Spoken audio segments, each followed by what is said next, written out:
Znanstvena monografija Govorica predmetov je prva, ki je izšla v novi knjižni zbirki Inštituta za slovensko narodopisje, to je EFKA, dela etnologije, folkloristike in kulturne antropologije.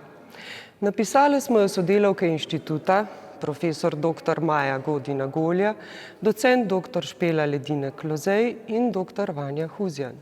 Uredila je dr. Ingrid Slavec Gradišnik, ki se ji avtorice zahvaljujemo za izvrstno opravljeno delo. Izid knjige je omogočila Javna agencija za raziskovalno dejavnost Republike Slovenije. Torej, knjiga je strnitev raziskav, ki obravnavajo materialno kulturo z teoretičnega, epistemološkega, historičnega in institucionalno raziskovalnega vidika. Besedilo v 5 razpravah o materialni kulturi pravzaprav pripoveduje o človeku, družbi, času in prostoru, saj predmeti v življenju posameznika nimajo le praktične funkcionalne vrednosti, marveč družbeno povezovalno in ločevalno vlogo, so del sporazumevanja in sporočanja, nagovarjanja in samoizražanja, ocenjevanja in vrednotenja. Pomen predmetov je odvisen predvsem od kontekstov, od tega, kdo jih izdela in kako se uporabljajo, sprejemajo ali odklanjajo, izboljšujejo, spreminjajo, prenašajo, odvržejo, uničijo in tako naprej. Nekateri med njimi imajo za posameznika in skupnost posebno funkcijo. Delujejo kot znaki, s katerimi sporočajo vrednote, nazore, družbeni in ekonomski položaj, etnično pripadnost, verovanje in drugo. Zaradi tega daje materialna kultura vedno zanesljive podatke o ljudeh, o nas samih, pa tudi o drugih, danes, v preteklosti in tudi v prihodnosti.